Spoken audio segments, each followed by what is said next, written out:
हाय हाय लो ये प्यास हाँ जी। भक्ति गाना गाओ तो हाँ। तनिका तो लागी न दैनिक के नजारा गजरावा करिया लगालो। गजरवा करिया लगा लो।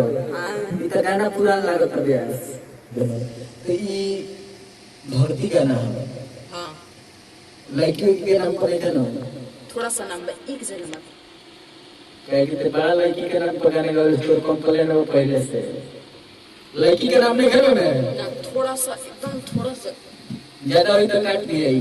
ठीक है। हाँ गाओ आयो आयो चढ़ता रे पूजो चढ़ता रे पूजो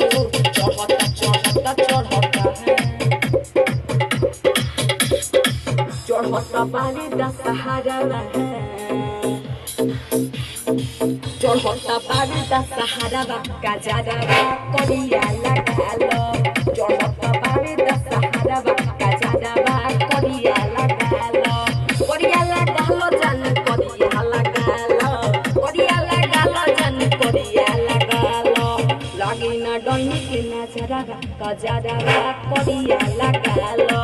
लगी न डोनी के नजरा गजरा करिया लगालो। कौन बोका राइटर लिखा है गाना कौन बोका राइटर लिखा है गाना बोका मत कहिए। लड़की के नाम पर गाना लिखवा लेता है गाओ तो होशियार बनते हो तुम राइटर हो तो तारा दूसरा कुछ को गाना में क्या मिला और माइक को बोला था आओ तो माइक को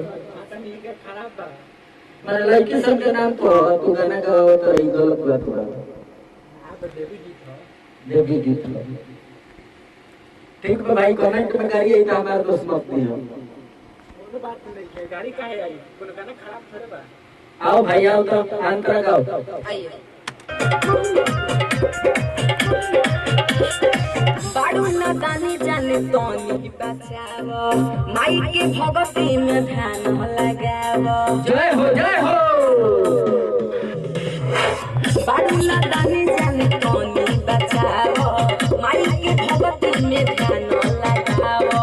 कोई होना सुर हो आई हो दादा पुलिस लोग करे लगा रे करी होना सोरा हो सिंगारावा गजरावा करिया लगालो। चढ़ता पारे दशहरावा गजरावा करिया लगालो। अच्छा ये कौन है कौन को वगैरह सब बखान करता रह सब पूजेवा फालतू आदमी पूजेवा अरे पूजवा ने हवा ये सब गलती बात बा एकरा बाद दोबारा कोनो गाना में नाम ना आवे के चाहिए लड़की के दूसर का हो जाए तीसर का ना आ देख ले बाबू राइटर हो तू ध्यान दे बात को तो लड़किया के समझावल जाता कजरो करिए लगा लेके जान के नजर ना लगे। अच्छा ठीक है लास्ट अंतरा का कर निकलो ज्यादा तमाशा कोई लो बनाओ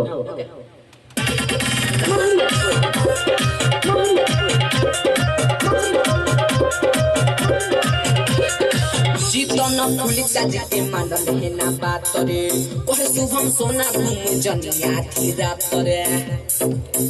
ए गोलुओ के ले ला अच्छा लड़का गोली जी के हां उहाँ के ले ली हां नाम लेवे के ओकरा के नहीं लेवे के नामे लेता नहीं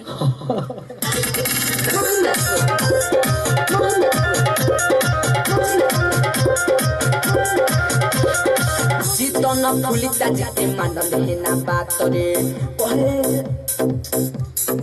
गोलू हां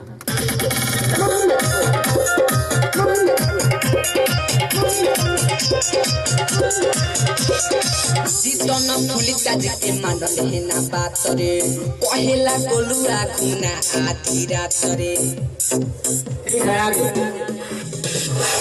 जीतन फुली जाते मानल है ना बात रे ओहे शुभम सोना जनी घुम आधी रात रे। लकी सालक के घाड़ा